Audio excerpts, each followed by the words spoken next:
எல்லாரும் உட்காரலாம். எதுக்கு படிக்க வைக்கிறேன்னா, எல்லாருக்கும் படிக்கிறதுக்கு அதாவது படித்தா தான், அதாவது கூட்டத்தில் படிக்கும்போது என்னதான் பெரிய படிப்பு படிச்சா கூட அந்த இடத்துல கொஞ்சம் திக்கு திணறும். ஒரு வாட்டி 2 வாட்டி போச்சுன்னா 3ஆவது வாட்டி சாதாரணமாக வந்துடும். நான்லாம் பைபிள் படித்ததை நீங்கள் கேட்டிங்கன்னு வச்சுக்க ஓடியே போயிடுவீங்க. அப்படி தான் படித்தேன் முதல் எழுத்தை கூட்டி கூட்டி படிக்கிறதுக்குள்ளே அப்பா அவ்வளோ கஷ்டம். பைபிள்னா அவ்வளோ சாதாரணம் கிடையாது. அது அவ்வளோ அருமையான ஒரு பொக்கிஷம் நமக்கு. அதை படிக்கிறதுனால தான் நமக்கு இன்றைக்கி நம்ம நல்லா வாய் விட்டு படிச்சிங்கன்னா பேச்சு சரளமாக வரும், நல்ல பேச்சு வரும். அதாவது இது மொட்டையாக பேசுகிறது, சொச்சமாக பேசுகிறாங்க பாருங்கள், அதெல்லாம் இல்லாமல் முழுமையாக பேச்சு வரும், நல்ல பேச்சு வரும். அதாவது வாய் விட்டு படிக்கணும். அதுதான் உங்களுக்கு சொல்லிக் கொடுக்குறது அதிகமாக. நல்ல வாய் விட்டு சத்தமாக படிச்சிங்கன்னா அது என்ன ஆகுன்னா, அந்த படிக்கிற அந்த வார்த்தை நமக்குள்ளே நம்ம சீர்படுத்தும். அதாவது நம்முடைய எல்லா குறைவுகளும் அது சரி பண்ணி நம்மளை இன்னும் அழகாக பேசக்கூடிய வார்த்தைகளை நமக்கு தரும். இப்போ உதாரணத்துக்கு பார்த்திங்கன்னா, ஒவ்வொரு ஊரில் ஒவ்வொரு நம்ம தமிழ்லேயே நிறைய தமிழ் இருக்குது. சென்னைக்கு போனீங்கன்னா அது ஒரு தமிழ். அப்படியே இந்த பக்கம் சவுத் சைடு போனீங்கன்னா அங்கே பேசுகிறது ஒரு தமிழ். இப்போ அதுக்கு மத்தியத்தில் இருக்கிற சில பேர் பேசுறதுலாம் தமிழ். நம்மளாம் சென்னை தமிழ் தான் பேசுவோம். இப்போ பார்த்திங்கன்னா, ஆனால் பிரசங்கன்னு வரும்போது யாரும் நான் சென்னை தமிழில் பேசுவேன், நான் இந்த தமிழில் பேசுவேன். ஏன்னா தேவன் அதை திருத்தி வேதத்தை படிக்கும்போது அது தானாகவே திருந்தி போயிடுது. அப்போ ஒரு அழகான ஒரு தமிழை தேவன் இந்த வசனத்தின் மூலமாக நமக்கு கற்றுக் கொடுக்கிறார். இதுக்கு முன்னே மொழிபெயர்த்தவங்களுக்கு தான் நம்ம இதுக்கெல்லாம் நன்றி சொல்ல கடமைப்பட்டிருக்கிறோம். அல்லேலூயா. இது எவ்வளோ பெரிய இது கிரேக்கு எபிரேயு மொழியில் எழுதப்பட்ட வேதம் நமக்கு இன்றைக்கி நம்ம மொழியில் கிடைக்குதுன்னு சொன்னால் அதுதான் பெரிய கிருபை. இன்னொரு விஷயம் தெரியுமா, முதல் அச்சிடப்பட்ட புத்தகமே வேதம்தான். தமிழ் இந்தியாவில் முதல் இந்தியாவிலேயே, தமிழ்நாட்டில் இல்லை, இந்தியாவிலேயே முதல் அச்சில் ஏறின புத்தகம் தமிழ் தான், பைபிள் தான். அப்படிப்பட்ட ஒரு பெருமை நம்ம பைபிளுக்கு உண்டு. அல்லேலூயா. அதுக்கு உழைத்த பரிசுத்தவான்கள் நிறைய பேர் இருக்காங்க. அவங்க உழைப்பு, அவங்க தியாகம், அவங்களுடைய ஜபம், அவங்க பட்ட பிரயாசம், அதெல்லாம் நம்ம நினச்சி கூட பார்க்கவே முடியாது. நம்மளால் என்ன பண்ண முடியும், ஏதாவது நம்ம பண்ண முடியுமா அப்படின்னா, நம்மளால் முடிஞ்ச வரல எதையும் நம்மளால் பண்ணுவோம். என்னால் என்னங்க முடியும் அப்படின்னு சொல்லாமல், என்னால் இயன்றதை ஆண்டவரே நமக்கு செய்வேன்னு நீங்கள் சொல்லி பாருங்கள், செய்யக்கூடிய பலனை உனக்கு கொடுப்பார். அல்லேலூயா. அவர் முதல் நம்ம இந்த வேதத்தை இங்கே சீகன் பால்கு அவர் தான் இந்த மொதத்தை தமிழில் மொழிபெயர்க்கணும்னு மொழிபெயர்த்தவர். அவர் இங்கிலாந்தை சேர்ந்தவர், தமிழ் தெரியாதவர். அங்கேருந்து தமிழை கற்றுக்கிட்டு பைபிளை, எனக்கு இருக்கிற மக்கள் எல்லாம் தமிழ் மக்கள், படிப்பறிவு இல்லாத மக்கள். அப்போ அந்த காலத்தில் படிப்பறிவு இல்லாத, அதுக்கு முந்தைய காலத்தில் படிப்பறிவு உள்ளவங்க இருந்திருக்காங்க. அதுக்கப்புறம் ஒரு சமுதாயம் போட்டு மூடி அவங்கள படிப்பறிவு இல்லாத பண்ணி சுத்தமாக படிப்பே கிடையாது, காட்டுலேயும் மோட்டிலையும் உழைக்கிறது தான் அவங்க வேலை, அவங்களுக்கு எந்த பள்ளிக்கூடம் பக்கம் போகக்கூடாதுன்னு சொல்லி இருந்த காலத்தில் இப்படிப்பட்ட மிஷினரிலாம் அவங்க தமிழை கற்றுக்கிட்டு அவங்களுக்கு தமிழை கற்றுக் கொடுத்து இன்றைக்கி நாமெல்லாம் படிக்கிறோன்னு சொன்னால் அதுக்கு அந்த மிஷினரிங்க தான் காரணம். அல்லேலூயா. அந்த சமுதாயம் பார்த்திங்கன்னா, நம்ம இவர் தோமா வந்த காலத்திலலாம் சுத்தமாக படிப்பறிவே இல்லாத காலம். அவர் அதுக்கப்புறம் அநேக மிஷினரிகள் அவங்க போட்ட பிரயாசம், பட்ட பிரயாசம், அவங்க செய்த முயற்சி, படிப்பை கொடுக்கணும், எப்படியாவது கல்வியை கொடுக்கணும், ஸ்கூல் ஆரம்பித்தாங்க, மருத்துவம் கொடுக்கணும்னு ஹாஸ்பிட்டல் ஆரம்பித்தாங்க. நிறைய காரியங்கள் அவங்க செய்தது தான் இன்றைக்கி நம்ம தமிழ்நாட்டில் அதிகமாக இருக்கிறது. அல்லேலூயா. அதை வச்சு அரசியல்வாதிங்க கொஞ்சம் அதை மேக் பண்ணாங்களே தவிர அவங்க எதுவும் புதுசாக செய்தது பூரா இன்றைக்கும் வேலூரில் சிஎம்சி ஹாஸ்பிட்டல் இருப்பது அதெல்லாம் சாட்சியாக நிற்குது. அது அவங்க காலத்தில் கட்டணம் தான். அந்த காலத்தில் பிரசவம் பண்ணணுன்னா ரொம்ப கொடுமை, வேதனைப்பட்டு தான் ஒரு குழந்தைய பெறணும். அவ்வளோ வலி வேதனை. இப்போலாம் வலி வேதனையே கிடையாது. ரொம்ப வலிக்குதா உடனே ஆப்ரேஷன் பண்ணி குழந்தைய எடுத்தால் தைச்சி சாதாரணமாகிடுறாங்க. ஒன்றுமே கிடையாது ஆகிட்டு. ஆப்ரேஷன் சுகப்பிரசவம் வரல, உடனே சாதாரணமாக அப்படி டக்குன்னு ஒரு அரை அறுத்து குழந்தைய எடுத்து கையில் வச்சு மூடி இப்போ டக்குன்னு மூடி வச்சிடுறாங்க. அறுத்ததும் தெரில, வலிச்சதும் தெரில, எதுவும் தெரில. அப்போது இந்த அளவுக்கு காரணம் அந்த சிஎம்சியில் வந்து ஒரு பெண் மிஷினரி. அவங்க இடத்துல அந்த பார்ப்பனர்கள் வந்து பார்ப்பன பெண்களை வந்து வேறு யாரும் தொடக்கூடாது.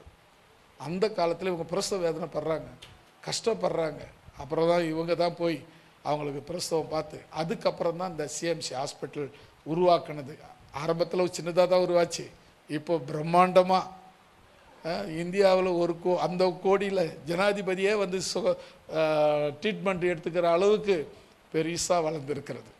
அது எல்லாம் நம்முடைய மிஷினரிகள் போட்ட செய்த முயற்சி பிரயாசம். இதை போல் நமக்கு நிறைய காரியங்கள் அவங்க மூலமாக கர்த்தர் கொடுத்துருக்கிறார். கர்த்தருக்கு நாம் நன்றி சொல்ல கடமைப்பட்டிருக்கிறோம். அல்லேலூயா. இந்த வாசித்த வேத பகுதியில் ஏதாவது உங்களுக்கு புரிஞ்சுதா? எதுக்கு இந்த பகுதியை நம்ம படித்தோம்?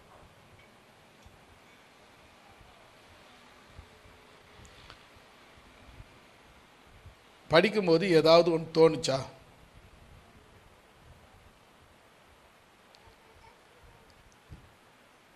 எப்படியும் நாங்கள் சொல்கிறத இல்லைன்னு போகிறேன், அதுக்கு எதுக்கு எங்களை கேட்குறேன்றியா?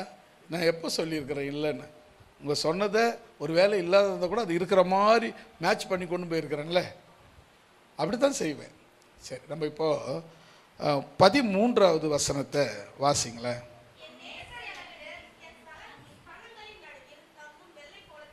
இப்போ நம்ம பார்க்க போகிறதுன்னா என் நேசர். என்னங்க என்ன? இப்போ நேசர்னா என்ன? ஆட என்ன இது ரெண்டாவது இப்போ தான் ஒரு கேள்வி கேட்டு முடிச்சதுக்குள்ளே இன்னொரு கேள்வியா? என்னப்பா சொல்லுங்கம்மா. நம்ம நேசிக்கிறவங்க, அப்புறம் நம்மளை நேசிக்கிறவங்க, அப்புறம் அதாவது உலகத்தில் இந்த உறவுகளில் வந்து நிறைய வித்தியாசம் இருக்குது. இப்போ வந்து கூட பிறந்தவங்க அந்த ரிலேஷன்ஷிப் வேறு, அப்பா மகள் அந்த ரிலேஷன்ஷிப் வேறு, அம்மா பையன் அந்த ரிலேஷன்ஷிப் வேறு, நண்பர்கள் ஆண் நண்பர் பெண் நண்பர், நண்பர்கள் அதாவது பெண்ணோடு பழகிற நண்பர்கள் இல்லை, பெண் ஆணோடு பழகிற நண்பர்கள். நண்பர்களாக தவறாக பண்ணாங்கன்னா அது நண்பர்கள் கிடையாது, தவறு பண்ணாங்கன்னா அவங்க நண்பர்கள் கிடையாது. ஃப்ரெண்ட்ஷிப்னால் ஒரு ஆணோடு பழகிறது போலவே பழகுவாங்க, அதுதான் ஃப்ரெண்ட்ஷிப். அடுத்தது பார்த்திங்கன்னா கணவன் மனைவி பழகுறாங்க பாருங்கள், இதுவும் ஒரு ரிலேஷன்ஷிப். இப்போது இந்த வசனத்தில் தேவன் என் நேசர் என்று சொல்கிறோன்னு சொன்னால் இதில் எந்த ரிலேஷன்ஷிப்பை கொண்டு வந்து நிறுத்த முடியும்? சத்தமாக சொல்லுங்கள். ஏற்றுக்கலாமா? அதை மற்றவங்களாம் அமைதியாக இருக்கிறாங்களா? எப்படி இது நீங்கள் சொல்கிறத மட்டும் ஏற்றுக்க முடியும்?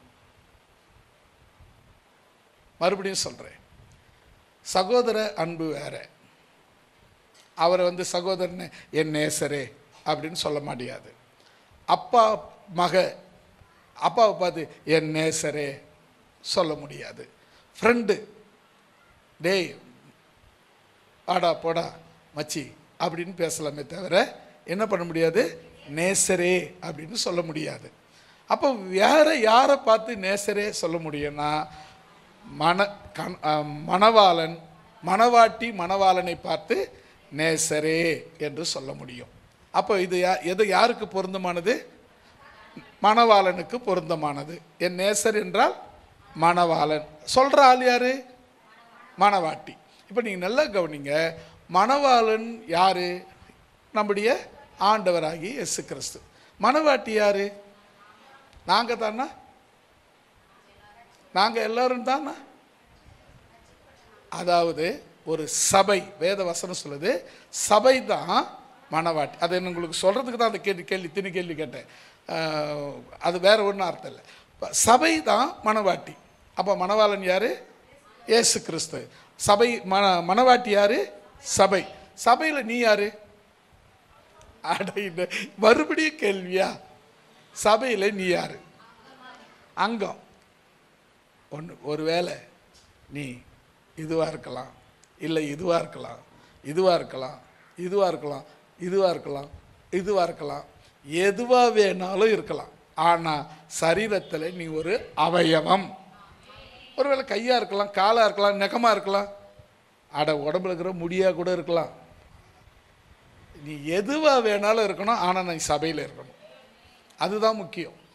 நீ சரீரத்தில் என்ன உறுப்பாக இரு, முக்கியமான உறுப்பு, முக்கியம் இல்லாத உறுப்பு அப்படின்னு சரீரத்தில் ஒன்றுமே கிடையாது. இப்போ உங்கள் உறுப்பில், உங்கள் உடம்புல இருக்கிற உறுப்பில் உங்களுக்கு முக்கியம் இல்லாத எதுனா ஒன்று சொல்லுங்கள்.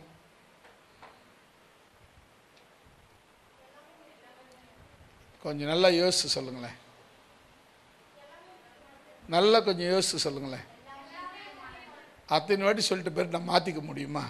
அதனால் நம்ம உடம்பில், நம்ம சரீரத்தில் முக்கியம் இல்லாத உறுப்புன்னு ஒன்று கூட கிடையாது. அல்லேலூயா. இப்போது நான் சொல்கிறேன், முடி வந்து எனக்கு எனக்கு அது முக்கியம் இல்லாத உறுப்பு அப்படின்னு எந்த பெண்ணாவது சொல்லுவாங்களா? அப்போது சாதாரணமாக முடி தான்.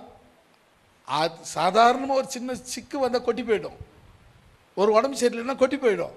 அப்படிப்பட்ட அந்த முடியை நம்ம சரீரத்துக்கு மிக மிக மிக ஒருவருக்கும் முக்கியமானது. இப்போ நல்ல வாலிபராக இருக்கும்போது நல்ல முடி, நல்ல நீளமாக, நல்ல கரலாக, நல்ல அழகாக அடர்த்தியாக வச்சிரு. வயசு ஆக முடி கொட்டிக்கினே போயிடுது. எவ்வளோ வருத்தப்படுறோம் தெரியுமா?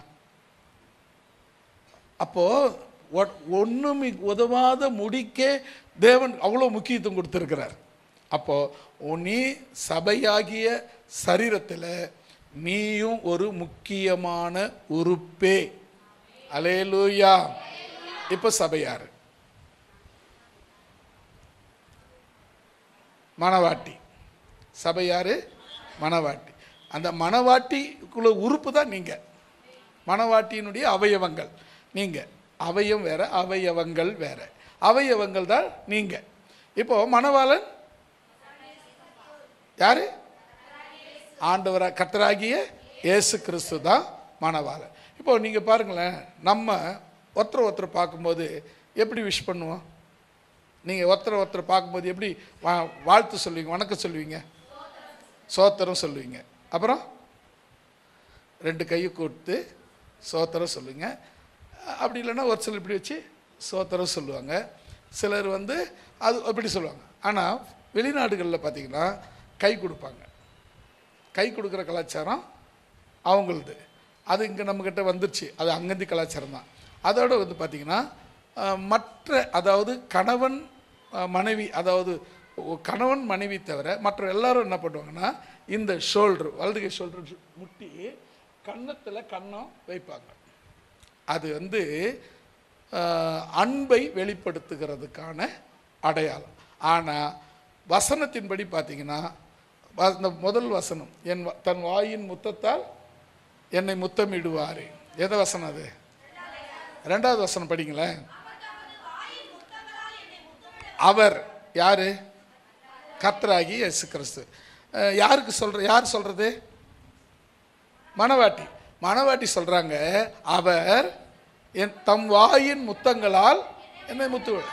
அப்போ இதிலேருந்தே உங்களுக்கு தெரியுதா யார் அப்படின்னா, இப்போது மற்றவங்க ஃப்ரெண்ட்ஷிப்புக்கெல்லாம் நம்ம வலது ஷோல்டர் மேலே டச் பண்ணி கன்னத்தோடு கண்ணம் வச்சா அவங்க ஃப்ரெண்ட்ஷிப்பு, உறவு எல்லாம். ஆனால் நேருக்கு நேராக வாயோடு வாய் வைத்து முத்தம் கொடுத்து வாழ்த்து சொன்னால் அவங்க தான் கணவன், அது அவங்க தான் மணவாளன், அவங்க தான் மணவாட்டி. இப்போ புரிஞ்சிருக்கு உங்களுக்கு நல்லா இல்லையா?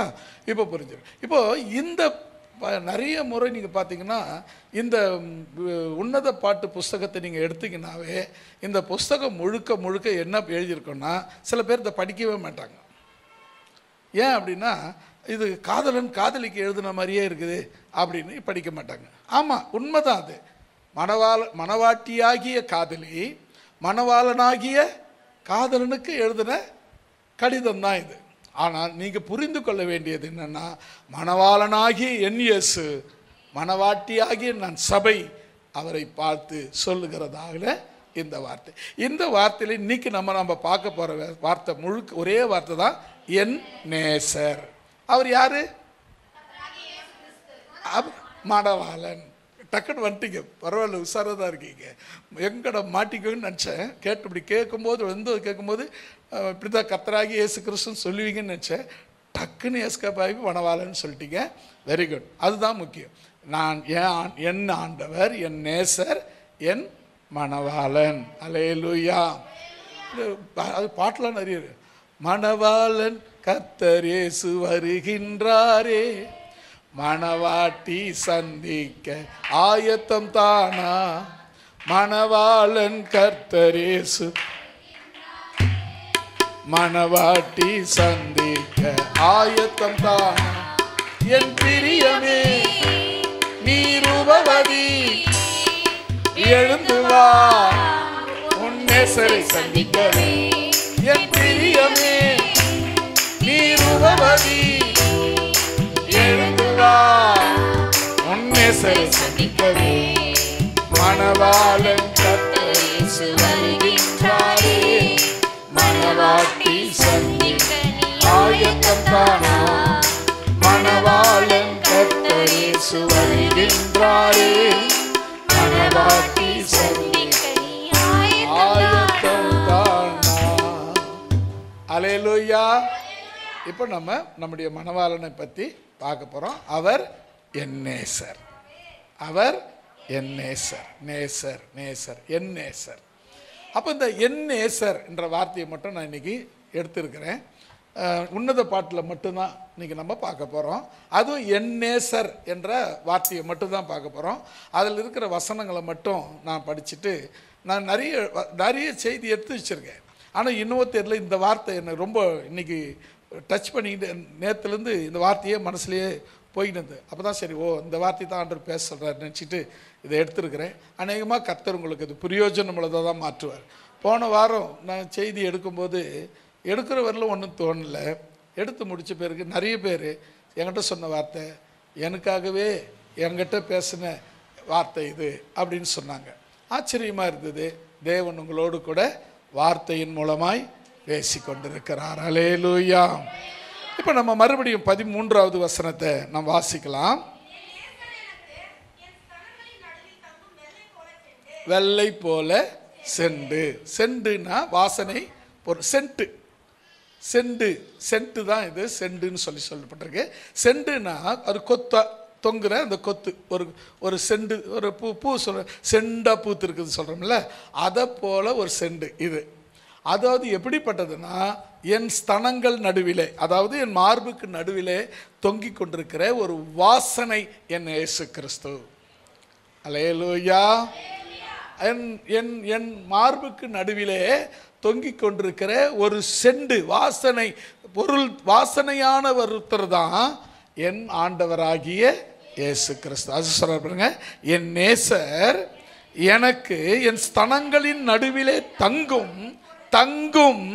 தங்கி இருக்கிற வெள்ளை போல செண்டு. வெள்ளை போலம், அதாவது பார்த்திங்கன்னா நிறைய அந்த வெள்ளை போலும் கரிய போலும் இதெல்லாம் நிறைய இருக்குது. இதெல்லாம் கந்த வர்க்கங்கள், அதாவது வாசனை பொருட்கள்.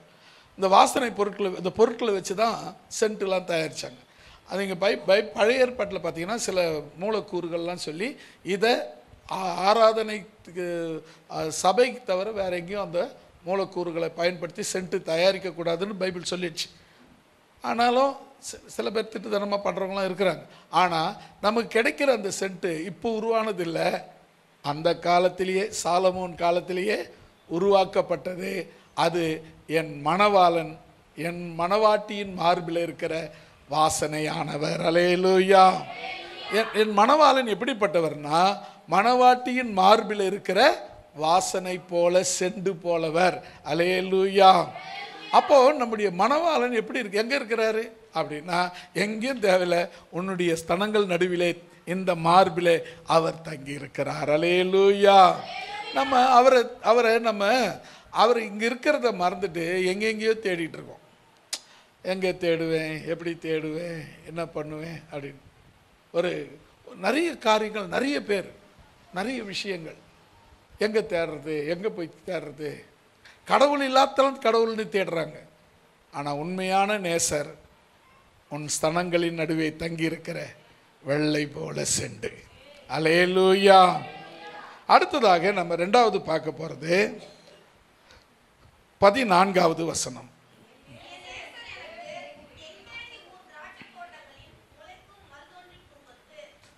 இது என்ன தெரியுமா? மருந்தோன்றி பூங்கொத்து, மருதாணி, அழுநிலை சொல்கிறாங்கல்ல, அதுதான். இது பேர் தான் மருந்தோன்றி பூங்கொத்து. இப்போ நீங்கள் நல்லா கவனிச்சிங்கன்னா, இது அழுநிலை பூ பூக்கும்போது பார்த்துருக்கீங்களா? அதுக்கு முன்னே தான் நம்ம அதை உருவிடுறோம்ல. அழுநிலையை பார்த்தோம்னா அது யாராக இருந்தாலும் ஆசைப்படும். அழுநிலை வைக்கலாமா வைக்கக்கூடாதா? என்னவா இருக்கும்? வைக்கிறதெல்லாம் தப்பு கிடையாது. ஏன் அப்படின்னா அது வந்து சரீர இது பார்த்திங்கன்னா நிறைய பேர் எப்படி எதுக்கு வைக்கிறாங்கன்னா, காலில் சுற்றி வைக்கிறாங்க. அது அழகுக்கு வைக்கிறாங்களா என்னடான்னு பார்த்தா காலில் டார்டாராக வெடிச்சிடுச்சு. அந்த அதை வச்சு பூசிட்ட உடனே அந்த வெடிப்பு சரியாக போச்சு. அப்போ அது வைக்கலாமா வைக்கக்கூடாதா? அப்போ வைக்கலாம். மருத்துவமாக நினச்சி வைக்கலாம். இந்த அழகுபடுத்துறேன்னு வச்சின்னா தப்பு. எதையுமே நம்ம செய்கிற முறை தான் காரணம். அல்லேலூயா. இப்போ நீங்கள் கவனிங்களேன், இந்த மருந்தோன்றி எப்படிப்பட்டதுன்னா, அந்த பூ பூத்துச்சின்னு சொன்னால் அவ்வளோ அழகாக இருக்கும் அந்த மருந்தோன்றி பூங்கொத்து. அது எப்படிப்பட்டோன்னா, என் நேசர் எனக்கு எங்கேதி ஊர், ஒரு ஊர் சொல்கிறாரு, எங்கேதி அந்த ஊர் பேர். அந்த ஊர் திராட்சை தோட்டங்களில் முளைக்கிற மருந்தோன்றி பூங்கொத்து. அது சாதாரண மருந்தோன்றி பூங்கொத்துன்னு சொல்லியிருக்கலாம். அது சொல்கிறது பாருங்க, என் நேசர் எனக்கு அந்த எங்கேதின்னு ஒரு ஊர் இருக்க, அந்த ஊரில் திராட்சை தோட்டம் இருக்க, அந்த தோட்டத்தில் முளைத்து வருகிற மருந்தோன்றி பூங்கொத்து. அல்லேலூயா. நீங்கள் எப்போவாவது பாருங்கள், மருந்தோன்றி அதாவது மருதாணி அதாவது அழுநெல்ல பூ பூத்துதை நீங்கள் பார்த்தீங்கன்னா அவ்வளோ அழகாக கொத்தாக இருக்கும். நிறைய இங்கே நம்ம வாசலில் இருந்துச்சு. ஆரம்ப காலத்தில் ரொம்ப பெருசாக பெரிய புதர் மாதிரி ஆகிப்போச்சு. ஒரு பாம்பு வந்து உள்ளே பூர ஆரம்பிச்சு, அதனால் அதை வெட்டி போட்டோம். அதுக்கப்புறம் இப்போ ரோடு எக்ஸ்டெண்ட் பண்ணதுனால அது சுத்தமாக போயிடுச்சு.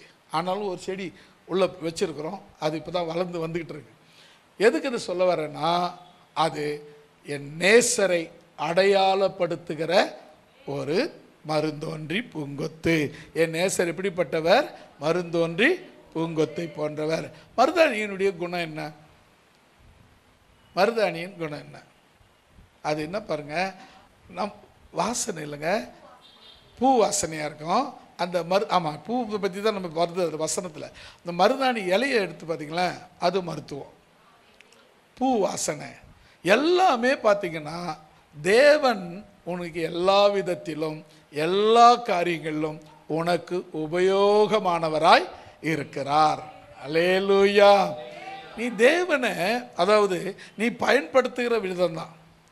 நீ யூஸ் அண்ட் த்ரோ மாதிரி பயன்படுத்தினா அவ்வளோதான், அதுதான் உனக்கு கிடைக்கும். ஆனால் அவர் என் வாழ்க்கையின் பங்குன்னு நினச்சினா அவர் உன் பங்காகவே இருப்பார். மூன்றாவது பாருங்களேன், 2ஆம் அதிகாரம் 2வது வசனம். 2ஆம் அதிகாரம் 3வது வசனம்.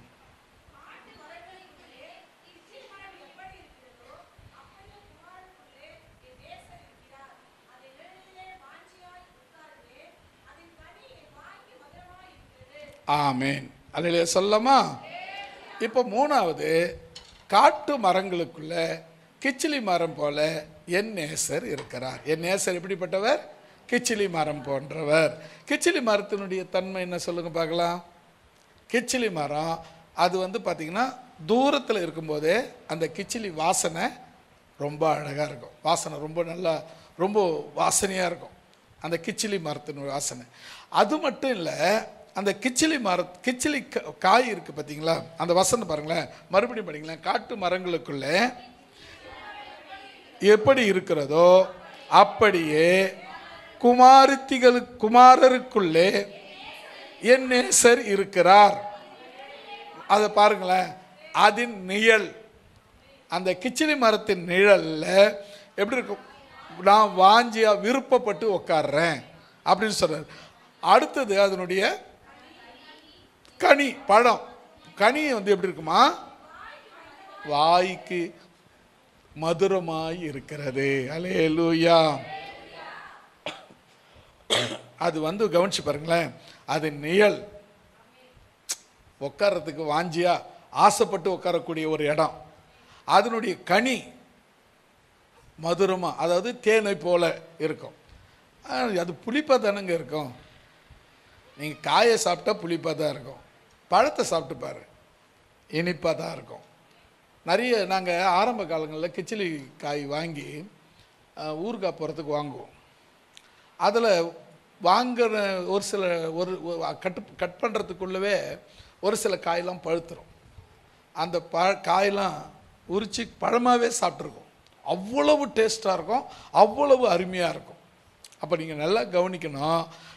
என் ஆண்டவர் எப்படிப்பட்டவர்னா, காட்டு மரங்களில் கிச்சிலி மரம் போல இருக்கிறவர். அவர் நிழல் நாம் விரும்பத்தக்கதானது. அவர் கனி வாய்க்கு மதுரமானது. நீங்கள் இன்னொரு விஷயம் தெரியுமா? கிச்சிலிக்காய் ஊறுகாவை பற்றி உங்களுக்கு என்ன தெரியும்? நல்ல ஜீரணம் ஆகும். நீங்கள் சாப்பிட்டு ஜீரணம் ஆகிக்குதா? அது எல்லாத்தையும் ஜீரணம் ஆகும், இது ஜீரணம் ஆகாது. ஏப்பம் வந்துக்கினே இருக்கும். ஏப்பம் வரும்போதெல்லாம் எலுமிச்சை வாசனை வந்துக்கிட்டு இருக்கும். இது கிச்சிலி வாசனை வரும். இன்னொரு விஷயம் தெரியுமா? மாடு வயிறு உப்பிடுச்சுன்னா ஒரு கை நிறைய உள்ளே அள்ளி உள்ளே விட்டுருவாங்க, போ அப்படின்னு. அனுப்பின உடனே அது போய் அதை சுகமாக வயிறு உபசத்தை மாற்றக்கூடியதாக இருக்கு. பாருங்கள், அது ஒரு மருத்துவமாக இருக்கிறது. அப்போ நேசர் எப்படிப்பட்டவர்னா, உனக்கு நல்ல நிழலை கொடுக்கிறவராய் இருக்கிறார், நல்ல கனியை கொடுக்கிறவராய் இருக்கிறார். அது மாத்திரமல்ல, அவர் மருந்தாய் மாறி உனக்கு சுகம் கொடுக்கிறவராய் இருக்கிறார். அல்லேலூயா. என் நேசர் என் ஸ்தனங்கள் நடுவே இருக்கிற சென்ட்டை போடுறவர், வாசனையானவர். இரண்டாவது, என் நேசர் என் எங்கேதி ஊரில் முளைத்திருக்கு, திராட்சை தோட்டத்தில் முளைத்திருக்கிற மருந்தோன்றி பூங்கொத்தை போன்றவர். மூன்றாவது, என் நேசர் கிச்சிலி மரம் போன்றவர். அது கிச்சிலி மரத்தினுடைய நிழல் அருமையானது, அதன் கனி மதுரமானது, அதனுடைய குணம் மருத்துவம் நிறைந்தது. அல்லேலூயா. அதே போல தான் என் நேசர் எப்படிப்பட்டவராக இருக்கிறாரு? உன்னை சுகமாக்குறவராக இருக்கிறாரு. உன் தம் நேலையிலே உன்னை தங்க வைக்கிறவராக இருக்கிறாரு. அவர் கனியை உனக்கு புசிக்க கொடுக்கிறவராக இருக்கிறார். அல்லேலூயா. இப்போ ரொம்ப முக்கியமான வார்த்தைகளை நம்ம கவனித்து படிக்கணும். அடுத்தது கவனிச்சிங்களேன், 9வது வசனம், 2ஆம் அதிகாரம்.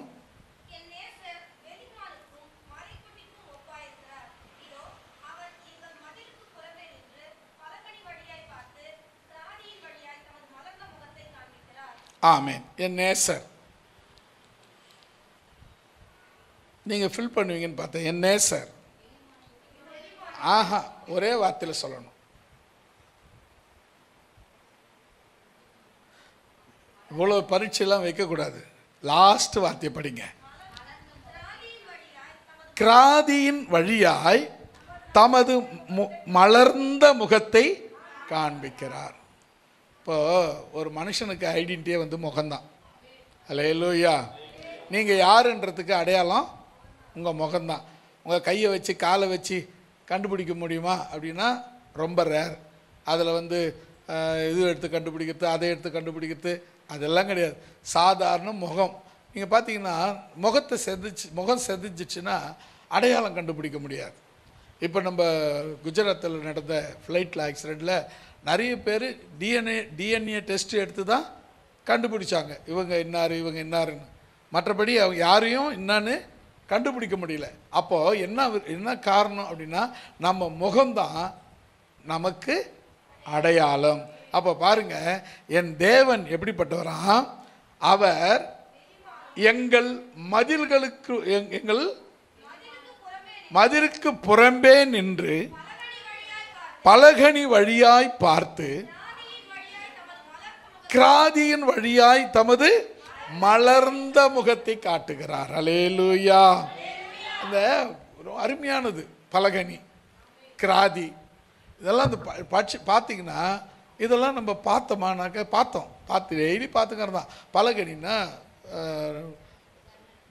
இல்லைங்க, அதுக்கு மேலே இந்த இது வச்சு பால்கனி, அதுதான். அது வச்சுட்டு பால்கனின்னா தெரியும்ல, அவ்வளோதான். அதில் கிராதி, அதில் ஒரு வடிவம் அமைச்சு அந்த வடிவத்தின் மூலமாக அப்புறம் பாருங்க, அந்த வடிவத்தின் வழியாக தமது முகத்தை காட்டுகிற, தன் முகத்தை மலர்ந்த முகத்தை காட்டுகிறார். அல்லேலூயா. அவர் முகத்தை பார்த்தாவே போதுங்க. அல்லேலூயா, அல்லேலூயா. அவர் முகத்தை பார்த்தா என்னங்க வரும்? எல்லாமே வரும். இப்போ சில நேரங்களில் நமக்கு ரொம்ப வேண்டியப்பட்டவங்க, பிரியமானவங்க ரொம்ப தூரத்தில் போயிருக்காங்கன்னு வச்சுக்கோங்களேன். அவங்க கூட பேசலைன்னா கூட அவங்க ஒரு வார்த்தை ஃபேஸை பார்த்து ஹலோ எப்படிப்பா இருக்கிற அப்படின்னு கேட்குறாங்க பார்த்தீங்களா? அந்த முகத்தை பார்க்குறமே அப்போவே ஒரு மணி நேரம் பேசுன மாதிரி ஆகிடும். அதுபோல் நீங்கள் தேவனுடைய முகத்தை பார்த்தீங்கன்னா உங்களுடைய எல்லா பிரச்சனைக்கும் முடிவு கிடைச்சிடும். அல்லேலூயா. இப்போ நீங்கள் பார்த்தீங்கன்னா, இப்போ நிறைய எனக்கு பிரச்சனை இருக்குது. ஐயா கடன் பிரச்சனை இருக்குயா, ஐயா இன்னைக்கு இவ்வளோ பிரச்சனை இருக்குது, ஏதாவது ஒவ்வொன்றா சொல்லிக்குங்க, குறிச்சிக்குங்க. இந்த பிரச்சனை இருக்குங்க, இந்த பிரச்சனை இருக்குங்க, இந்த பிரச்சனை இருக்குங்க, என்னென்ன பிரச்சனை இருக்குதோ எல்லா பிரச்சனையும் இருக்குது. அப்படியே 10 பிரச்சனை, ஒருத்தருக்கு 5 பிரச்சனை, ஒருத்தருக்கு 20 பிரச்சனை, ஒருத்தருக்கு 50 பிரச்சனை, ஒருத்தருக்கு 100 பிரச்சனை, அப்படியே வச்சுக்கோங்க. இதை பிரச்சனையை நீ எப்படி சால்வ் பண்ணணும்னு பார்க்கறத விட்டு இயேசு முகத்தை பாரு. அல்லேலூயா. எல்லா பிரச்சனையும் தீர்ந்துடும். அல்லேலூயா. ஒரு பாட்டு, என் முகத்தை தேடும் என்று இன்னமும் நான் அன்பு கூர்ந்து நோக்குவேன் உன் பொன்முகமே. என் முகத்தை தேடும் என்று இன்னமும் நான் அன்பு கூர்ந்து நோக்குவேன் உன் பொன்முகமே. சிலுவை நோக்கி பார்த்த கண்கள் சூழ்நிலை மாறினாலும் வெட்கப்பட்டு போவதில்லையே. சிலுவை நோக்கி பார்த்த கண்கள் சூழ்நிலைகள் மாறினால் வெட்கப்பட்டு போவதில்லையே.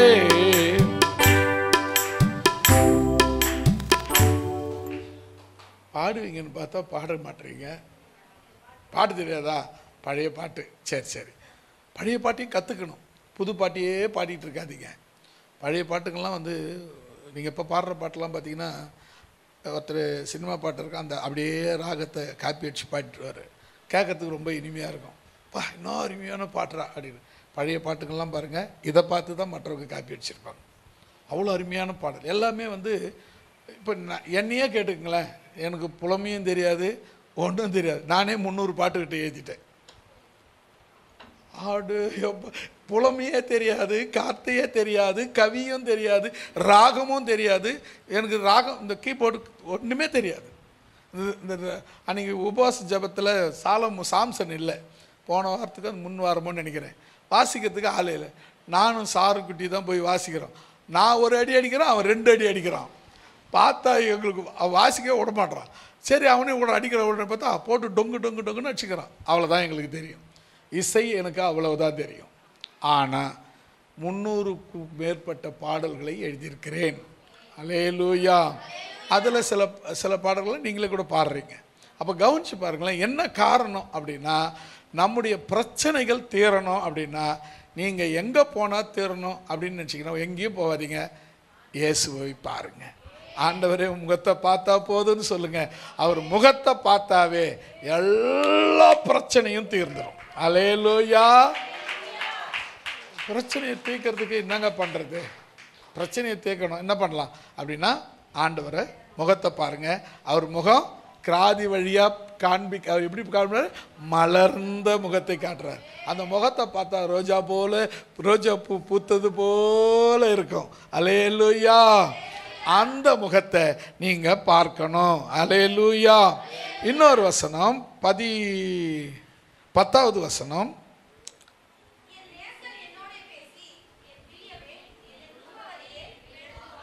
ஆமென்.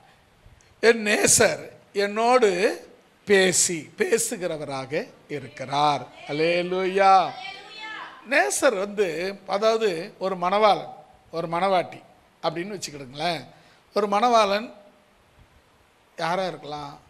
இப்போ உங்களுக்கு சொல்லுங்க, உங்க மணவாளன் உங்க வீட்டுக்காரர், உங்க மணவாட்டி உங்க மனைவி. இவங்க 2 பேரும் பேசணும், மனசு விட்டு பேசணும். என்ன இருந்தாலும் நீங்க பேசி பாருங்களேன், உங்க பிரச்சனை ஒண்ணுமே கிடையாது. அல்லேலூயா. இங்க கவனிங்களேன், இங்க மணவாளன் என்ன பண்றாரா இருக்கிறாரு? என்னோடு கூட பேசுகிறவராக இருக்கிறார். நீங்க நம்ம உலகத்துல நிறைய தெய்வங்கள் உண்டு. பேசுமானா பேசாது. ஆனா நீ போய் நின்று எதிர்க்க நின்று பேசுனா கூட பேசாது. ஆனா நீ ஆராதிக்கிற ஆண்டவர் அவர் உன்னோடு கூட பேசுகிறவராக இருக்கிறார். அல்லேலூயா. என் பிரியமே நீ ரூபவதி, எழுந்து வா உன் நேசரை சந்திக்கவே, மணவாளன் கர்த்தர் இயேசு வருகின்றாரே, மணவாட்டி சந்திக்க பாருங்களேன். மணவாளன் கர்த்தர் இயேசு வருகின்றாரே, மணவாட்டி சந்திக்க ஆயத்தம் தானா. என் பிரியமே நீ ரூபவதி, எழுந்து வா உன் நேசரை சந்திக்கவே, என் பிரியமே நீ ரூபவதி, எழுந்து வா உன் நேசரை சந்திக்கவே, மணவாளன் கர்த்தர் இயேசு வருகின்றாரே, மணவாட்டி சந்திக்க நீ ஆயத்தம் தானா. மணவாளன் கர்த்தர் இயேசு வருகின்றாரே, மணவாட்டி சந்திக்க நீ ஆயத்தம் தானா. அல்லேலூயா. காணிங்களேன், இப்போ நம்ம 5 காரியங்களை பார்த்தோம். 1, என் நேசர் எப்படிப்பட்டவர்? வெள்ளை போல செண்டு போலவர். 2வது பார்த்தோம், மருந்தோன்றி பூங்கொத்து போன்றவர். 3வது என் நேசர் கிச்சிலி மரம் போன்றவர். 4வது என் நேசர் மகர்ந்த முகத்தை காண்பிக்கிறார். 5வது என் நேசர் என்னோடு கூட பேசுகிறவராக இருக்கிறார். அல்லேலூயா.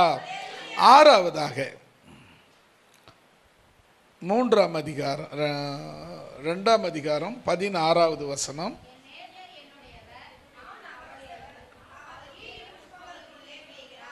ஆமென். அல்லேலூயா சொல்லலாமா?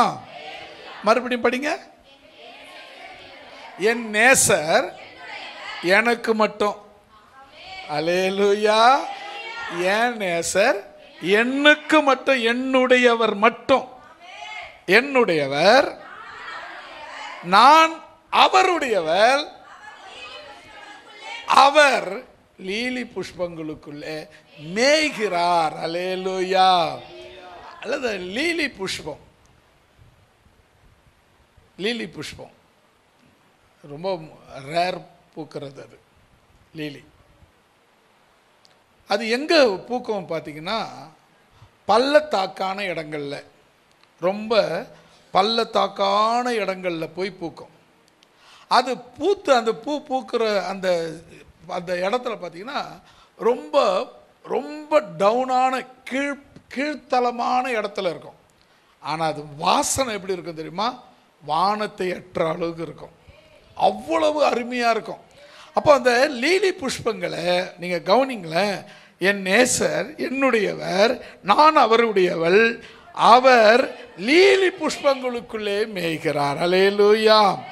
லீலி புஷ்பம் வாசனை தரக்கூடியது, மனதை மகிழ வைக்கக்கூடியது, மனதை கவரக்கூடியதாய் இருக்கிறது. இந்த மனதை கவரக்கூடிய இந்த லீலி புஷ்பத்தை அவர் தனக்கென்று அவர் மேய்ந்து கொள்ளுகிறார். அல்லேலூயா. இப்போ இந்த லீலி புஷ்பம் மனதை கவரக்கூடிய லீலி புஷ்பம், அதை அவர் மேய்கிறவராக இருக்கிறார். மனதை கவரக்கூடிய புஷ்பத்தை, லீலியை அவர் மேய்கிறார். மேய்கிறார்னா உட்கொள்ளுகிறார், எடுத்துக்கிறார், அவருக்குன்னு எடுத்துக்கிறார். சொல்லலாம்ல, மேய்கிறார்னா அவருக்காக எடுத்துக்கிறார். அவர் அதை மேய்ஞ்சிட்டார் அப்படின்னு சொன்னால் அவர் அதை அவருக்காக எடுத்துக்கொண்டார் என்று பொருள். சரி, கவனிங்களேன். இந்த மனதை மயக்கும், மனதை கவரும் இந்த லீலி புஷ்பம் அவருக்கு சொந்தமாக எடுத்துக்கொண்டார். அல்லேலூயா. அப்ப நீங்க யாரா இருக்கணும்? லீலி புஷ்பமா இருக்கணும். லீலி புஷ்பம்னா எப்படி? அவர் மனது, ஓ இயேசுநாதரையே மயக்கிடுவீங்களா? முடியும். உங்க அன்பால, உங்க ஜபத்தால, உங்க துதியால. தப்பு நீங்க தப்பா சொல்லல. சரி, கொஞ்சம் அப்படி நல்லா கவனிக்க வேண்டியது.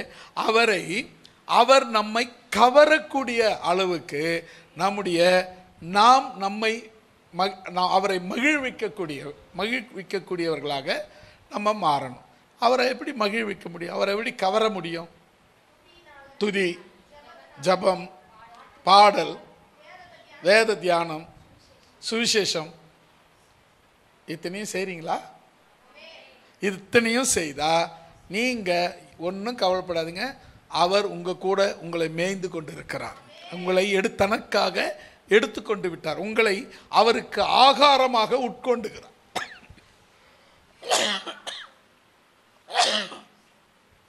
ஒரு கவி பாடுங்க.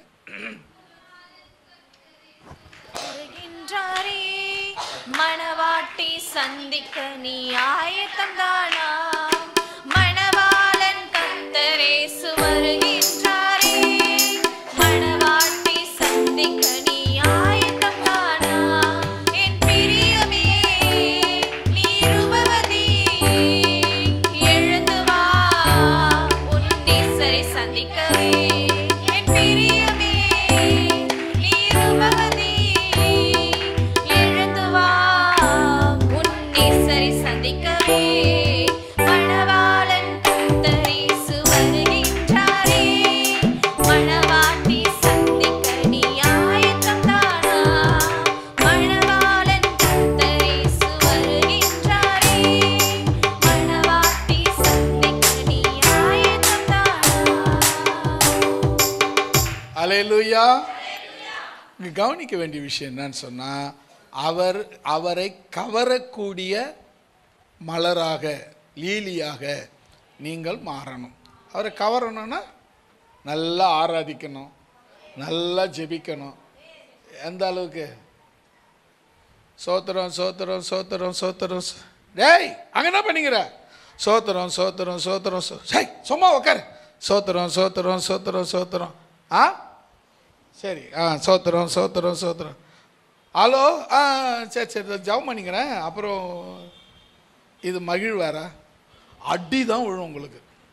மகிழணும்னா கொஞ்ச நேரம் பண்ணால் கூட எந்த டிஸ்டர்பன்ஸும் இல்லாமல் எல்லாத்தையும் தூக்கி ஓர வச்சுட்டு நீங்கள் யோசிச்சு பாருங்களேன். எங்ககிட்ட ஃபோன் இல்லையா? எப்போவாவது நீங்கள் சர்ச்சில் பார்த்துருக்கீங்களா? ஏன் அப்படின்னா, தேவனை மகிமைப்படுத்த வேண்டும். அது மட்டும்தான் நம்ம நோக்கம். எதையாவது, எப்படியாவது நான் செய்கிற எதையாவது, பாடுற எதையாவது, பேசுகிற எதையாவது, பார்க்குற எதையாவது என் மேலே அவர் பிரியப்படணும். அது மட்டும்தான் உங்கள் நோக்கமாக இருக்கணும். அல்லேலூயா. 6ஆம் அதிகாரம் 3வது வசனத்தை படிங்களேன். அதே வசனத்தை நம்ம பார்க்குறோங்க. நான் என் நேசருடையவன், என் நேசர் என்னுடையவர், லீலி புஷ்பங்களுக்குள்ளே மேய்கிறார். அப்போ அந்த லீலி புஷ்பம்னா எப்படி மக்கள் மனதை கவரக்கூடியதாக, வாசனை தரக்கூடியதாக, மக்களை கவரக்கூடியதாக அந்த லீலி புஷ்பம் இருக்கிறதோ, அதுபோல நீங்கள் என் தேவனை, உங்கள் நேசரை, உங்கள் ஆண்டவரை கவரக்கூடியவர்களாக நீங்கள் இருக்க வேண்டும். அல்லேலூயா. நீங்கள் அவரை கவரணும் அப்படின்னா நீங்கள் சொன்னதுதான். நல்லா ஒரே, அதாவது மனசை எங்கேயும் செதற விடாமல் ஒரு 5 நிமிஷம் ஜெபம் பண்ணுறியா, அந்த மனசு எங்கேயும் போகக்கூடாது. அந்த ஒரு 10 நிமிஷம் ஜெபம் பண்ணுறியா, எந்த டிஸ்டர்ப்ஸும் இருக்கக்கூடாது. டிஸ்டர்ப் இல்லாமல் ஆண்டவரை நோக்கி பார்த்து கொஞ்ச நேரம் நல்லா மனசு விட்டு ஸ்தோத்திரம் பண்ணுறது, மனசு விட்டு பாட்டு பாடுறது, மனசு விட்டு பைபிள் படிக்கிறது, இது எல்லாமே அவரை மழக்கக்கூடியது அல்லது அவரை கவரக்கூடியதாக இருக்கிறது. அல்லேலூயா. பொதுவாகவே நீங்கள் பாருங்கள், உலக பிரகாரமாக பாருங்களேன், மனைவி கணவன் நீங்கள் எது செய்தாலும் உங்கள் புருஷன் விரும்பணுன்றதுக்காக தான் செய்வீங்க. பெண்கள் பொதுவாக எது செய்தாலும் நான் இப்படி தான் செய்வேன், துணாப்டப்போ அப்படின்னு எந்த மனைவியும் 100% மனைவிகள் யாரும் கரமபூஷம் தின்னாப்டா போகிறான், சாப்பிட்டா சாப்பிடாப்டா போகிறான், அவன் எக்கன்னா கெட்டு போகிறான்னு எந்த மனைவியும் சொல்ல மாட்டாங்க. 90%. ஒரு 10 பேர் அப்படி இருக்கவங்க, அவங்கள நம்ம கணக்கிலையும் சேர்க்கக்கூடாது. அவங்க இந்த தோட்டத்துக்குள்ளே வைக்கவே கூடாது. இந்த தோட்டத்துக்குள்ளே அவங்க வரக்கூடாது. இந்த தோட்டத்துக்குள்ளே அவங்க கிடையாது. நான் சொல்கிறது, இந்த தோட்டத்தில் இருக்கிறவங்க நீங்கள் எது செய்தாலும் உங்கள் நேசரை, உங்கள் மணவாளனை, சரீரப்பிரகாரமான மணவாளனை பிரியப்படுத்தக்கூடியதாகத்தான் இருக்க வேண்டும். அதே போல தான் அப்படி உங்கள் மணவாளனை நீங்கள் பிரியப்படுத்தினா, சரீரப்பிரகாரமான மணவாளனை நீங்கள் பிரியப்படுத்துறது உண்மைன்னா உங்கள் நேச மணவாளனை நிச்சயமாய் நீங்கள் பிரியப்படுத்துவீர்கள். அல்லேலூயா. இதெல்லாம் மாற்று சந்தேகமே கிடையாது. இதுதான் முக்கியம். அடுத்ததாக நம்ம 7வதாக பார்க்க போகிறது உன்னத பாட்டு 4ஆம் அதிகாரம் 16வது வசனம்.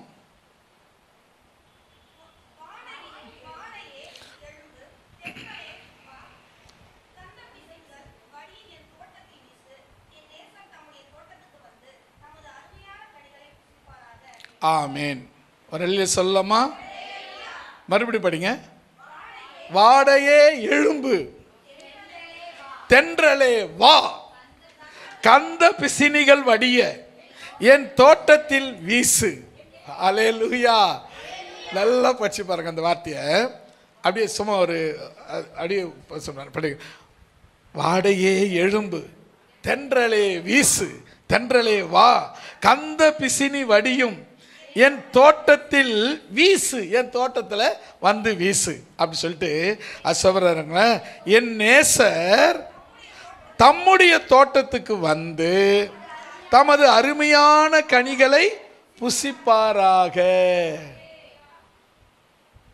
ஆமென். ஆமா, இதுக்கு என்ன அர்த்தம்னு கேட்டேன். வாடை காற்று அடிக்குது, மழை பெய்ய போகுது, அப்புறம் அதாவது ஃபஸ்ட்டு சொன்னது பிடிச்சிக்கிறீங்க, முக்கியமானதை விட்டு போடுறீங்க. 2வது பாருங்க, என் நேசர் தம்முடைய தோட்டத்துக்குள் வந்து தமது அருமையான கனிகளை புசிப்பாராக. தோட்டம் தோட்டம் தோட்டம் கொஞ்ச நேரத்துக்கு முன்னே தான் சொன்னேன், இந்த தோட்டத்துக்குள்ளே எதுவும் அப்படிப்பட்ட ஆள் வரக்கூடாதுன்னு. சபை. அல்லேலூயா. கவனிங்க இந்த வசனத்தை மறுபடியும் இப்போ நான் சொல்லிட்டு பேர் படிங்க. வாடையே எழும்பு, தென்றலே வா, கந்த பிசினிகள் வடியும் என் தோட்டத்திலே வீசு, என் நேசர் தம்முடைய தோட்டத்துக்கு வந்து தமது அருமையான கனிகளை புசிப்பாராக. இந்த பாருங்க, இந்த மணவாட்டி என்ன சொல்றாங்கன்னா, தென்றலை பார்த்து சொல்றாங்க, தென்றலே எழும்பு எழும்பு எழும்பு, மணவாளன் என் தோட்டத்துக்கு வந்துருக்கிறாரு, தென்றலே எழும்பு அப்படின்னு சொல்றாங்க. 2வது வாடை காத்து சொல்லுவாங்களா, அந்த வாடையே வா, எங்க தோட்டத்துக்கு, என் தோட்டத்துக்கு என் மணவாளன் வந்திருக்கிறார் அப்படின்னு கூப்பிட்டாங்க. 3வது பாருங்க, கந்த பிசினி வடிய என் தோட்டத்தில் வீசின. கந்த பிசினா வாசனை. ஒரு சில பிசினிங்க வந்து வாசனை, நிறைய சென்ட் வந்து அந்த மர பிசினிகள்லேருந்து தான் தயாரிக்கிறாங்க. அந்த மர பிசினி வாசனையாக இருக்குமா, அந்த பிசினியை பார்த்து சொல்கிறாங்க, என் தோட்டத்தில் வீசு. ஏன் தெரியுமா, என் நேசர் வந்து இருக்கிறார். அல்லேலூயா. இப்போ அடுத்தது அந்த அம்மா சொல்கிறாங்க, என் நேசர் தம்முடைய தோட்டத்துக்கு, அவருடைய தோட்டத்துக்கு வந்திருக்காரு. அவருடைய தோட்டம் தான் இந்த சபை. வேற யாருது இது? வேற யாருக்கும் சொந்தம் கொள்ள உரிமையே கிடையாது. இந்த தோட்டம் அவருடைய தோட்டம். இதில் தோட்டத்தில் இருக்கிற பூத்திருக்கிற பூக்கள் எல்லாம் அவருடையது. இந்த தோட்டத்தில் இருக்கிற கனி எல்லாம் அவருடையது. இந்த தோட்டத்தில் பழமெல்லாம் அவருடையது. அல்லேலூயா. கவனிங்க, என் நேசர் தம்முடைய, நான் முதல்ல சொன்ன பாருங்களேன், வாடையே எழும்பு, தென்றலே வா, கந்த பிசினி வடிகிற வாசனையை என் தோட்டத்தில் வீசு அப்படின்னு மணவாட்டி சொல்லிட்டு, அந்த மணவாட்டி இப்போ சொல்றாங்க, என் நேசர், இது என் தோட்டம் இல்லை, அது அவர் தோட்டம்னு சொல்லி முடிக்கிறாங்க. அல்லேலூயா. என் நேசர் தம்முடைய தோட்டத்துக்கு வந்து தமது அருமையான கனிகளை புசிப்பாராக. தோட்டம், சபை, கனினா நீங்க தான். நீங்க கனி கொடுக்கிறவங்களா இருக்கணும். என்ன கனி கொடுக்கலாம்? ஆளுக்கு ஒரு வாழைப்பழம் வாங்கி வந்துடலாமா? இல்லை ஒரு ஆப்பிள் வாங்கி வந்துடுறீங்களா? அது இல்லை. அன்பு, அன்பு, சந்தோஷம், சமாதானம், நீடிய பொறுமை, தயவு, நற்குணம், விசுவாசம், சாந்தம், இச்சை அடக்கம், இப்படிப்பட்ட கனிகளை கொடுக்கிறவர்களாக நீங்கள் இருக்க வேண்டும். அல்லேலூயா. 8வதாக 5ஆம் அதிகாரம் 4வது வசனம்.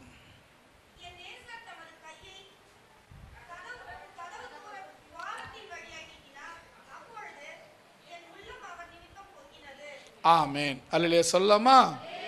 இந்த வசனத்தை நீங்க பார்த்தீங்கன்னா 5ஆம் அதிகாரத்தில் 2வது வசனத்திலிருந்து பார்த்தீங்கன்னா ரொம்ப அருமையா இருக்கும். 2வது வசனம் படிங்களேன். நான் நித்திரை பண்ணினேன், என் இதயமும் விழித்திருந்தது, கதவை தட்டுகிற என் நேசரின் சத்தத்தை கேட்டேன். சகோதரியே, பிரியமே, புறாவே, உத்தமியே, கதவை தர. என் தலை பனியினாலும் என் தலைமயிர் இரவில் தூறலினாலும் நனைந்திருக்கிறது என்றார். அது அப்புறம் இப்ப படிங்க 4வது வசனம். கதவு துவாரத்தின் வழியாய் கையை நீட்டினார். அப்பொழுது, அப்போ கவனிங்க, உங்க இதயம் பொங்கணும்னு சொன்னா அது உன் நேசர் உன்கிட்ட வர்றதுல தான் இருக்கு. நம்ம பாட்டு கொடுப்போம். என்னுள்ளும் தேவன்பால் பொங்கி வழியுதே, ஏசென்னை ரட்சித்தார், நான் ஆடி பாடுவேன், எவரும் அறியாரே, என் உள்ளம் பொங்குதே, என் உள்ளம் பொங்கி பொங்கி பொங்கி பொங்கி பொங்கி பொங்கி பொங்கி பொங்கி பொங்கி பொங்கி பொங்கி வழியுதே. என்னுள்ளம் தேவன்பால் பொங்கி வழியுதே, ஏசென்னை ரட்சித்தார், நான் ஆடி பாடுவேன், எவரும் அறியாரே, என் உள்ளம் பொங்குதே, என் உள்ளம் பொங்கி பொங்கி பொங்கி பொங்கி பொங்கி வழியுதே. என் உள்ளம் தேவன்பால் பொங்கி வழியுதே, ஏசென்னை ரட்சித்தார், நான் ஆடி பாடுவேன், அவர் அறியாரே, என் உள்ளம் பொங்குதே, என் உள்ளம் பொங்கி பொங்கி பொங்கி பொங்கி வழியுதே. அல்லேலூயா. உன் இருதயத்தை பொங்க செய்கிற ஒருவர் உண்டுன்னா அவர்தான் உன் நேசர், என் நேசர், நம் நேசர். அல்லேலூயா. பாருங்க, என் நேசர் தமது கையை கதவு துவாரத்தின் வழியாய் நீட்டினார். அப்பொழுது என் உள்ளம் பொங்கி வழிகிறது. அல்லேலூயா. தேவன் வந்து நம்மை அழைக்கும் போது, நான் இந்த வசனத்தை படிச்சுட்டே இருக்கும்போது நேற்றுக்கு ஒரு 2 நாளைக்கு முன்னே, நான் தூங்கினேன், என் நினைவு தூங்கவில்லை, நான் தூங்கினேன், என் நினைவு தூங்கவில்லை, என் நேசர் அழைக்கும் சத்தம் கேட்டும் எழும்பவில்லை, என் நேசர்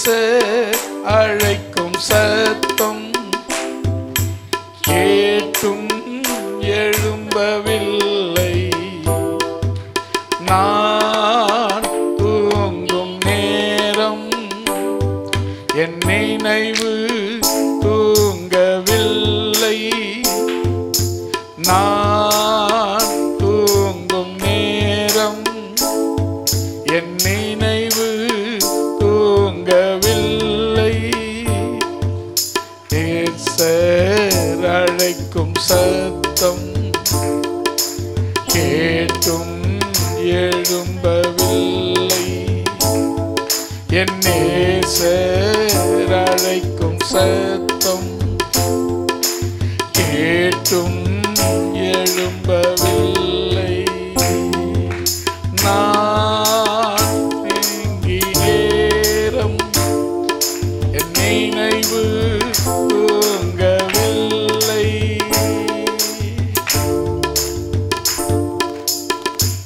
இந்த 4 லைன் தான் பாட்டை கொடுத்தார் ஆண்டவர். அதை அப்படியே எழுதி வச்சிருக்கிறேன். இன்னும் பாட்டை ஆகலை. எதுக்கு சொல்ல வரேன்னு சொன்னால், வசனங்கள் நமக்குள்ள சில வசனங்கள் செய்தியாகவும் பாடாகவும் வந்துக்கினே இருக்கும். அந்த அளவுக்கு நீங்கள் இருந்தா அல்லேலூயா. அடுத்தது அவர் அவர் அவர் அவர் உனக்குள்ள இருந்தால், உங்களுக்குள்ள இருந்தால், உங்களுக்குள்ள இருந்தால் உங்கள் இருதயம் பொங்கு வழியும். அடுத்தது உன்னத பாட்டு 5ஆம் அதிகாரம் 10வது வசனம்.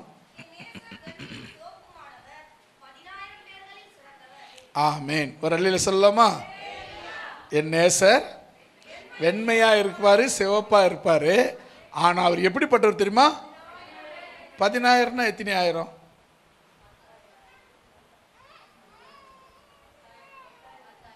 10,000. கரெக்ட்.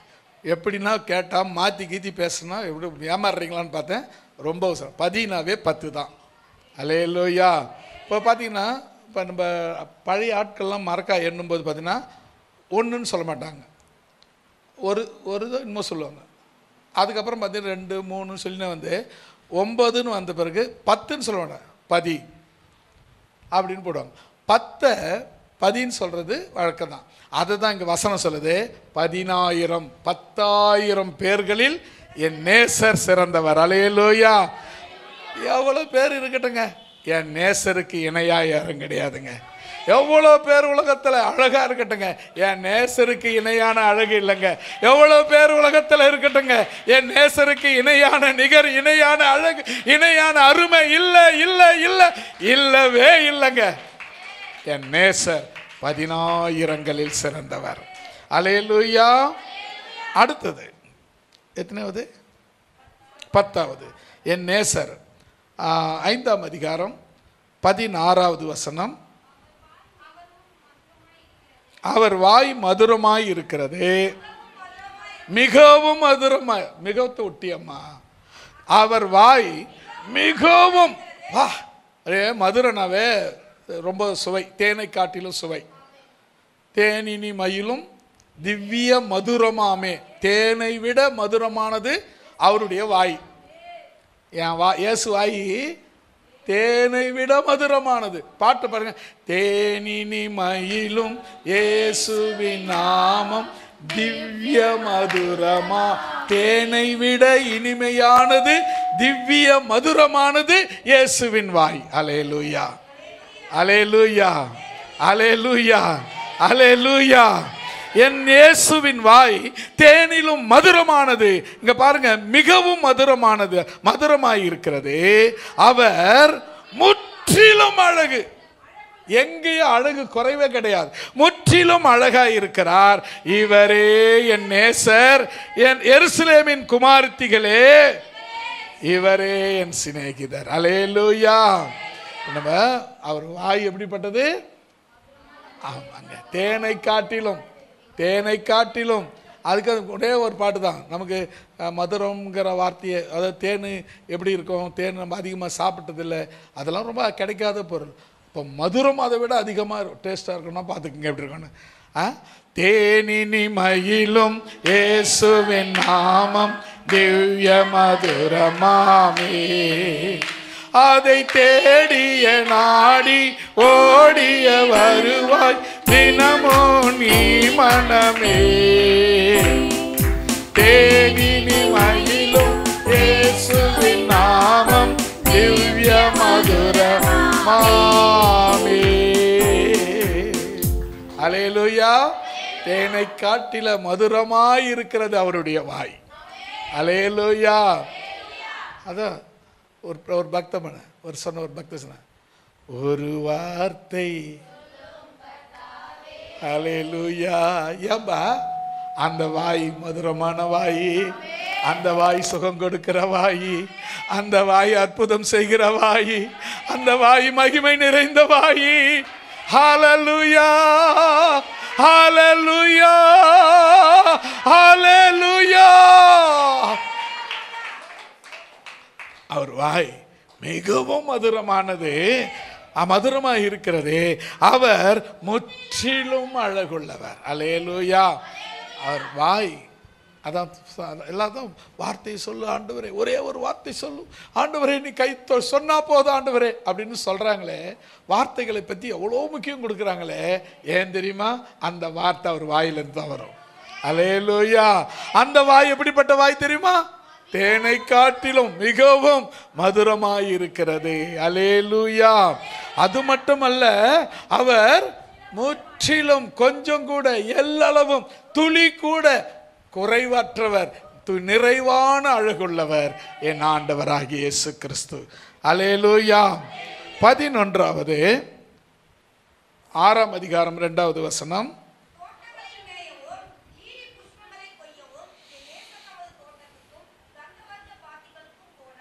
ஆமென். அடுத்தது, தோட்டங்களில் மேயவும் லீலி புஷ்பங்களை கொய்யவும் என் நேசர் தமது தோட்டத்துக்கும் கந்தவர்க்க பாத்திகளுக்கும் போனார். எதுக்கு? அப்புறம் மேயத்தை ஒரு வாட்டி பார்த்துட்டோம்ல. கொய்யவும், பறிக்கிறது.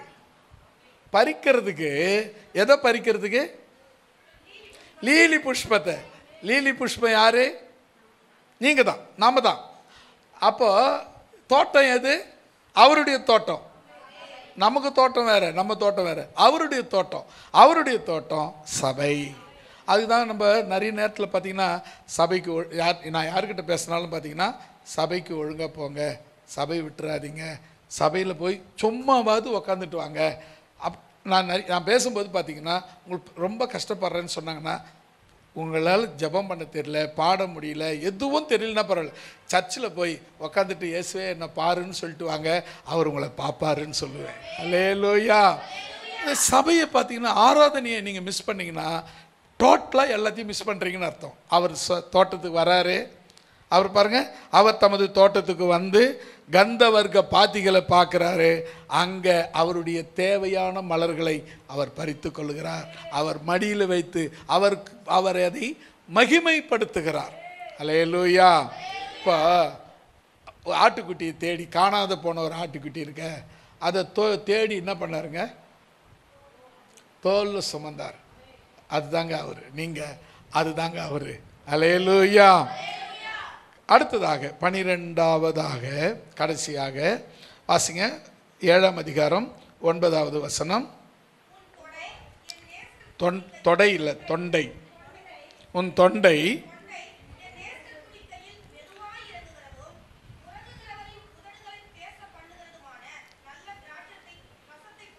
திராட்சை ரசத்தை போல் இருக்கிறது. கடைசியா திராட்சை ரசம். ஆண்டவரை ஆண்டவர் எப்படிப்பட்டவர்னா நல்ல திராட்சை ரசம் போன்றவர். திராட்சை ரசம் நீங்கள் பார்த்தீங்கன்னா முகக்கலையை உண்டு பண்ணும். திராட்சை நிறைய சாப்பிடுங்க, தப்பு கிடையாது. திராட்சை ஜூஸ் சாப்பிடுங்க, உங்கள் ஃபேஸ் வந்து ரொம்ப அழகாக இருக்கும். நாங்கள் எங்கெங்கே போகிறது, எதுக்கோ செலவு பண்ணுறோம், சாப்பிட்றதுக்கு செலவு பண்ணக்கூடாதா? அதுதான் சொல்கிறேன். நல்லா கவனிச்சு பாருங்கள். திராட்சை ரசம், அதாவது ஜூஸ், அதாவது இந்த கெமிக்கல் ஜூஸ் நான் சொல்லலை, திராட்சை ஜூஸ் மாதிரி இருக்கும். ஆனால் அது ஒரிஜினல் திராட்சை கிடையாது, கெமிக்கல். நான் என்ன சொல்கிறேன்னா, உங்களுக்கு எப்போனா திராட்சை சாப்பிட்ணுன்னு ஆசையாக இருந்தால் ஒரு 1/4 கிலோ பழம் வாங்கி நல்ல ஒரு அலசிட்டு சுத்தமாக்கி மிக்சியில் போட்டு கடன்னு அடித்து அப்படியே ஊற்றி குடிச்சிட்டு அல்லேலூயா வேணுன்னா கொஞ்சம் மூஞ்சில் தடவிக்கோ, மூஞ்சி காலம் நல்லாயிருக்கும், செழிப்பாக பளபளப்பாக இருக்கும். அல்லேலூயா. இந்த திராட்சை ரசம் எப்படிப்பட்டதுன்னா, அதுவே புளிச்சிச்சுன்னா ஒயின் மது, அது புளிக்காது இருந்தால் அது திராட்சை ரசம், நல்ல திராட்சை ரசம். அல்லேலூயா. இப்போ இஸ்ரவேல் மக்களுக்கு வந்து பார்த்திங்கன்னா, கானா ஊரில் கல்யாணம் நடந்த போது திராட்சை ரசம் குறைஞ்சிடுச்சு. உடனே ரொம்ப கல்யாணத்தை வச்சு கல்யாண வீட்டுக்காரன் ரொம்ப கஷ்டப்படுறான். என்னடா திராட்சை ரசம் தானே குறைஞ்சி போச்சு, சாப்பாடாக குறைஞ்சி போச்சு, ஏன் கவலைப்படுறேன்னு கேட்கல. அவன் என்ன பண்ணுறான், சாப்பிட்டு அந்த முடிவில் திராட்சை ரசம் கொடுத்து அந்த திராட்சை ரசத்தை குடித்து அது டேஸ்ட்டு குறையாமல் இருந்தால் தான் அந்த கல்யாணம் நல்லா இருந்துச்சுன்னு சொல்லிட்டு போவாங்க. இல்லைன்னா என்னடா கல்யாணம் பண்ணான்னு சொல்லிட்டு போயிடுவாங்களாம். அதனால் அந்த திராட்சை ரசம் கடைசி வரலும் டேஸ்ட்டாக இருக்கிறத வச்சுருப்பாங்க. அன்றைக்கி அந்த கல்யாணத்தில் திராட்சை ரசம் தீர்ந்து போச்சு, தண்ணியும் ஊற்றவும் முடியாது, என்ன பண்ணுறதுன்னு தெரியல. ஆனால் அந்த கல்யாணத்தில் இயேசு வந்திருந்தார். அப்போ இயேசுக்கு அம்மா போய் அவர்கிட்ட சொல்கிறாங்க, இயேசு அம்மா போய் எனக்கு என்னம்மா உனக்கு என்னம்மா உனக்கு எனக்கு என்ன, நீ போய் கம்முன்னு இருன்னு சொன்னார். அவங்க போய் சும்மா எல்லாமே வேலைக்காரங்கிட்ட ட்விஸ்ட் பண்ணி விட்டாங்க. அவங்க வந்து வேலைக்காரன், ஐயா நாங்கள் என்ன செய்யணும்னு சொன்னால், சரிப்பா தண்ணி கொண்டு வந்து பாத்திரத்தில் ஊற்றுங்க. இன்னும் பாத்திரத்தில் ஊற்றுனா அவரும் சொல்லலை, இன்னும் பாத்திரத்தில் ஊற்றுறோன்னு ஒன்றும் சொல்லலை. கச்சாடி வாசலில் இருக்கிற கச்சாடி 6 கச்சாடியில் கொண்டாந்து ஊற்றினா, ஐயா கொண்டாந்து ஊற்றிட்டேங்க, சரி மொன்று போய் பத்தியில் கொடுறாங்க. என்னது பந்தியில் கொடுக்க சொல்கிறாரு. அப்படின்னு தெரிஞ்சா நான் அங்கே போய் ஊற்றிருப்பேன் ஐயா. அதெல்லாம் கிடையாது, கொண்டு போய் கொடுனாரு. கொடுக்கும்போது ஊற்றும் போது தண்ணி, மொள்ளும் போது தண்ணி, கொடுக்கும்போது தண்ணி, குடிக்கும்போது திராட்சை ரசம். அல்லேலூயா, அல்லேலூயா. உன் வாழ்க்கையில் என்ன நடந்தாலும் சரி, பார்க்கும்போது தண்ணி, கேட்கும்போது தண்ணி, கொடுக்கும்போது தண்ணி, ஆனால் குடிக்கும்போது திராட்சை ரசம். உன் வாழ்க்கையை மாற்றக்கூடிய வல்லமை, உன் வாழ்க்கையில் அதிசயம் நடக்கும். ஹல்லேலூயா, ஹல்லேலூயா, ஹல்லேலூயா. திராட்சை ரசம் அவ்வளவு அருமையானது. தேவன் உங்கள் வாழ்க்கையில் கூட திராட்சை ரசமாய் வந்து உங்கள் வாழ்க்கையை மேம்படுத்துவார். நமக்கு ஞாயிற்றுக்கிழமை பண்ண ஒவ்வொரு திருவிருந்து ஆராதனையும் பார்த்தீங்கன்னா சொல்கிறோம், நம்ம ஆண்டவரை திராட்சை ரசத்தை எடுத்து இது என்னுடைய ரத்தம்னு சொன்னார். அல்லேலூயா. அப்பத்தை எடுத்து இது என் சரீரம்னு சொன்னவர், திராட்சை ரசத்தை எடுத்து என் ரத்தம்னு சொன்னார். அப்போ நீங்கள் எதனா நிறைய எதனா சாப்பிட்டீங்களோ தெரியாது, திராட்சை சாப்பிடுங்க. அதாவது அப்போவே ஜூஸாக போட்டு குடிங்க. ஜூஸ் போட்டு ஒரு நாள் பொறுத்து குடிச்சிங்கன்னா அப்புறம் நீங்கள் மயக்கத்தில் இருப்பீங்க, அதுக்கு நான் பொறுப்பாக முடியாது. அப்புறம் ஐயா தான் கொடுத்து சொன்னார், திராட்சை ரசம் போட்டு குடிங்கன்னாரு. நான் போதையில் இருக்கிறேன்னு சொன்னீங்கன்னா அதுக்கு நான் பொறுப்பு முடியாது. அப்போதே ஃப்ரெஷ் ஜூஸ் நான் சொல்கிறது. அல்லேலூயா. நான் சொல்கிறது ஒயின் கிடையாது, ஃப்ரெஷ் ஜூஸ். அல்லேலூயா. கர்த்தர் நல்லவர். இந்த என் நேசர் 12 விதமான வார்த்தைகளை பார்த்தோம். என் நேசர் செண்டு, மருந்தோன்றி பூங்கொத்து, கிச்சிலி மரம்,